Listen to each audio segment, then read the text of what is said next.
आप मुखिया के प्रत्याशी के रूप में खड़े हुए थे, कुछ वोटों से आपकी हार हुई थी। इस बार फिर मतलब कि 2021 में चुनाव होने वाला है, पंचायत चुनाव, और उसमें आप अपनी पत्नी को मुखिया के प्रत्याशी के रूप में खड़ा किए हैं। आम जनता के बीच में जा रहे किन मुद्दों को लेकर आम जनता से वोट मांग रहे हैं? जनता में जो हम जा रहे हैं तो यहाँ पर सबसे बड़ी समस्या है जो किसानों की और मजदूरों की। इस पंचायत में विगत 20 वर्षों से एक में हम स्वयं लड़े थे, जो जनता ने अपार बहुमत दिया था, लेकिन बेईमानी कर लिया गया ब्लॉक में गिनती होने के कारण। तो उस टाइम हम चुनाव हार गए। फिर हमारे ऊपर कई दर्जन मुकदमे लाद दिए गए, गरीब आदमी के ऊपर काफ़ी परेशानी हुई, लेकिन हम जनता की, गरीबों की सेवा करते रहे। आज हमारे गांव के गरीबों की जो समस्या है, जैसे प्रधानमंत्री आवास में यहाँ 30,000 रुपया पंचायत में खुलेआम लिया जा रहा है, हम इसका विरोध करते हैं। हम जनता के बीच में जाते हैं, हम जनता को कहते हैं कि हम आपको निःशुल्क जो भी सरकारी योजनाएं हैं, हम उसका निःशुल्क आप लोगों को उपलब्ध कराएंगे। राज्य सरकार के बिचौलिया आके खा जाते हैं। अगर आम जनता को मुखिया आपको बनाते हैं, आपकी पत्नी को, तो किस तरह मतलब योजना से काम कीजिएगा, किस तरह रोक लगाइएगा? सबसे पहले तो यहाँ जो भी योजनाएं होती हैं पंचायतों में, हम ये ध्यान सरकार से की तरफ भी ध्यान आकर्षित करना चाहते हैं कि 30% हर चीज़ में कमीशन खोरी है और ब्लॉक 30% कमीशन खोरी करता है। और हम ये जनता को वादा करते हैं, वचन देते हैं कि हमारे आने के बाद 30% कमीशन खोरी बंद कर दिया जाएगा और जनता का पैसा जनता के विकास में लगाएगा। 15-16 को कैंडिडेट आपके मतलब कि पंचायत में खड़े हैं, उस बीच में आप भी हैं और हलचल मचा हुआ है। और चुनाव में कि ये बताया जाए कि आप किन किन मुद्दों को लेके और किन किन योजनाओं से मतलब कि जो से काम किस तरह कीजिएगा? हमको सबसे पहले जो हमारा पिछड़ा हुआ गांव है, यहाँ पर आदिवासी समुदाय के भी लोग हैं, अल्पसंख्यक लोग हैं, पिछड़े लोग हैं, और ये पंचायत भ्रष्टाचार की जननी। यहाँ पर पूरे खेत को चिमनी वाले जो है खोद कर नाश कर दिए हैं, जंगली जानवर मर जाते हैं। यहाँ का मुखिया जो है वर्तमान, वो भी कमीशन खोरी करते हैं। सबसे पहले हमको जनता को निःशुल्क सेवा करना है। जैसे यहाँ हर घर में जनता का जो है राशन कार्ड में गड़बड़ी है, किसी का 4 आदमी का नाम नहीं है, किसी का कुछ नहीं है, आधार कार्ड गड़बड़ी है, तो हमें नीचे से चलना है।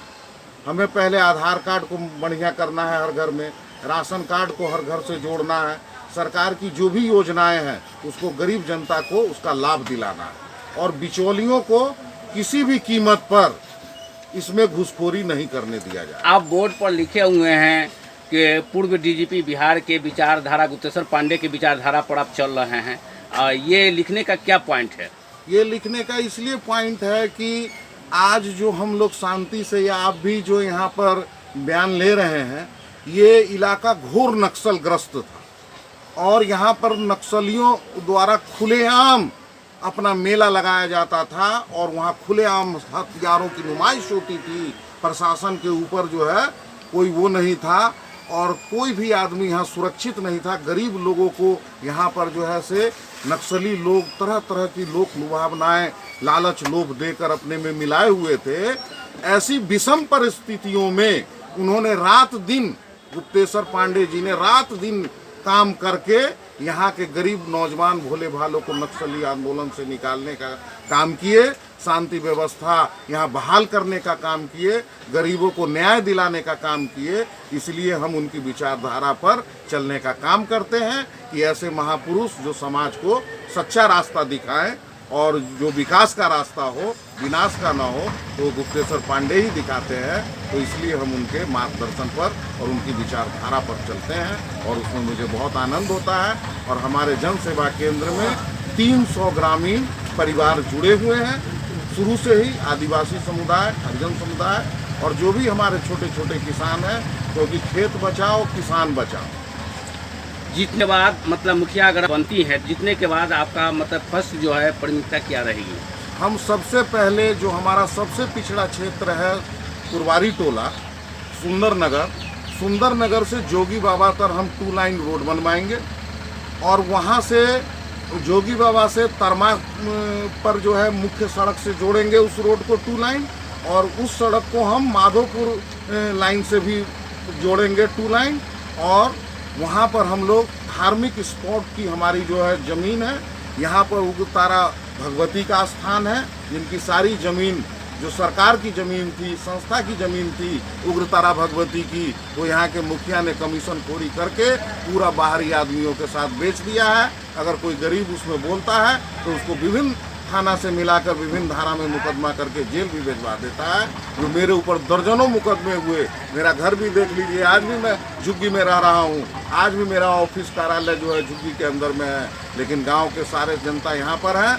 और हमारे मौलाना साहब दर्जी टोला के हैं मोहम्मद सुलेमान जी, जो कि पूरे मुस्लिम समुदाय को हमारी तरफ जो है एक तरफा जो है से विकास के नारा को देखते हुए, और जो हम जनता की सेवा बराबर कर रहे हैं, हमारी पत्नी बराबर जो है से विभिन्न योजनाओं में जो सरकार की योजनाएं हैं, जैसे कि जो वैक्सीनेशन का उसमें हम लोग काम कर रहे हैं कि सभी जनता को जागरूक कर रहे हैं कि आप लोग वैक्सीनेशन लगवाइए और इसमें अफवाह में मत फंसिए।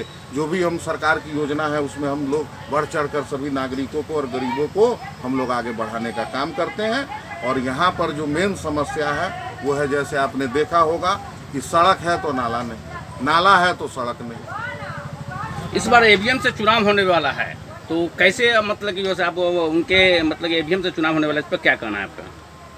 ईवीएम से ही होना चाहिए ये जो चुनाव है, क्योंकि हम पिछली बार लड़े थे तो उसमें हमको ब्लॉक में हरा दिया गया था जबरन 2 वोट से, और मैं उसका सजा ये भुगता कि मेरी पूरी लाइफ ही चौपट हो गई। इन लोगों ने जो राजनीतिक बाज हैं, जो गरीबों को उभरने नहीं देना चाहते हैं, जो गरीबों को जो है सो सेवा का मौका नहीं देना चाहते हैं, ऐसे लोगों ने मेरी ज़िंदगी बर्बाद करके रख दी। इसलिए ईवीएम से जो चुनाव हो रहा है उससे हमारी गरीब जनता बहुत ही खुश है, क्योंकि इसमें न्याय होगा और इसमें बेईमानी का चांस नहीं है। इसलिए हम बहुत ही इसमें खुश हैं। ईवीएम अच्छी चीज़ है, चुनाव आयोग का हम आभारी हैं कि वो ईवीएम से चुनाव करा। आपके जिला में मतलब जिलाधिकारी नए आए हैं, आपका अपनी ओर से क्या उनको मतलब कि संदेश देना चाह रहे हैं, क्या बधाई देना चाह रहे हैं? जो यादव जी आए, जो हमारे जो नए जिलाधिकारी आए हैं, इससे पूर्व जो हमारी अभिलाषा शर्मा जी थी, वो बहुत ही हमारे गरीब लोगों को ज़मीन से जुड़कर काम कर रही थी। हम उनके भी आभारी हैं, और जो उन्होंने हमारे ज़िले को एक नई पहचान दिलाई, और हम जो आए हुए हैं उनका भी स्वागत करते हैं। अपने जन सेवा केंद्र अपने सभी कार्यकर्ताओं के साथ हम उनका स्वागत करते हैं कि वो भी अभिलाषा कुमारी जैसे हमारे जो काम किए हैं उन्हीं राह पर चलकर गरीब लोगों के साथ जुड़कर, गरीबों को न्याय दिलाकर, गरीब की समस्या को समाप्त कराकर वो हमारे जो है मार्गदर्शन करें, और हम यही कामना करें। काजल कुमार वर्मा है। और मुखिया उम्मीदवार कौन है? मेरी पत्नी श्रीमती पूनम देवी, जो सामाजिक कार्यकर्ता हैं। और पंचायत कौन सा है? हमारा पंचायत देवना बुजुर्ग है। और प्रखंड रूनी सैदपुर, जिला सीतामढ़ी। पंचायतवासी, प्रदेशवासी, देशवासियों को गुरु पूर्णिमा और बकरीद पर्व की जन सेवा केंद्र के तरफ से हार्दिक शुभकामनाएं देते हैं। और सभी साथियों से हम ये अनुरोध करते हैं, सभी अपने देशवासियों से, प्रदेशवासियों से, पंचायतवासियों से ये अपील करते हैं कि जो कोरोना का जो वैक्सीनेशन है, जो टीकाकरण अभियान है, उसमें हमारे कार्यकर्ता और ग्रामीण बढ़ चढ़कर हिस्सा लें, क्योंकि इसी से हम अपने समाज की सुरक्षा कायम कर सकते हैं और किसी भी अफवाह में न फंसें। और कोरोना काल में हम लोग टीकाकरण के बाद भी अपने मास्क का उपयोग अवश्य करें, उचित दूरी बनाए रखें। और सभी पंचायत वासियों से अनुरोध है कि आने वाले पंचायत चुनाव में हमारी पत्नी पूनम देवी, जो सामाजिक कार्यकर्ता हैं, महिला मोर्चा की प्रदेश अध्यक्ष हैं, उनको भारी से भारी बहुमत दिलाकर गरीबों की लड़ाई को आगे बढ़ाने का काम करें, उनको गरीबों की ताकत दिलाने का काम करें, न्याय दिलाने की ताकत का देने का काम करें। जय हिंद, जय भारत, जय हमारी पंचायत की जनता। पूनम देवी मुखिया प्रत्याशी, देवना बुजुर्ग, बकरीद के शुभकामना देते हैं।